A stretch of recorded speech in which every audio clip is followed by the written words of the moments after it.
for the first couple of minutes, I just kind of sat back and watched, partially because I had been on the job professionally for, 6 months? So this wasn't, I'm not used to this. But part of it was I just wanted to see who seemed open to talk during this time.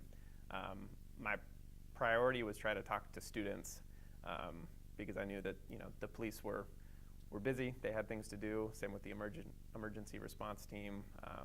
I couldn't have caught them if I wanted to. They were running around trying to do things.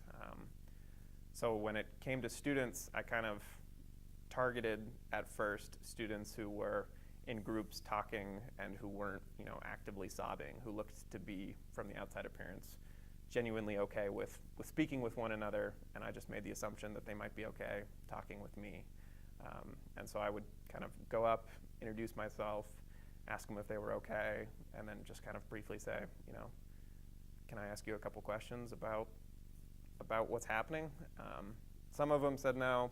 Some of them clearly didn't want to talk after that, but most were pretty okay with talking about what they were seeing or what they had seen. They were telling everyone in the lawn what they had seen, what they had, where they were, who they saw, what they knew, what they thought they knew. I mean, that lawn was just a pool of information, and it was flowing whether I was there or not.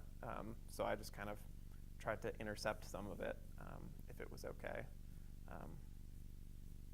And I circled back to the office and started picking up the phone and just calling all of the people that I knew to call, which were my sources on the public safety beat, asking our education reporter to see if they had any phone numbers for the faculty or staff over at UCC.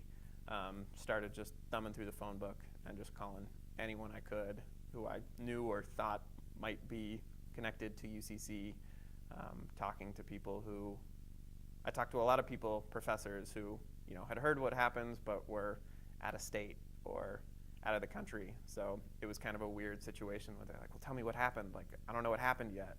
And, I'm sitting here like, I don't really know what happened yet,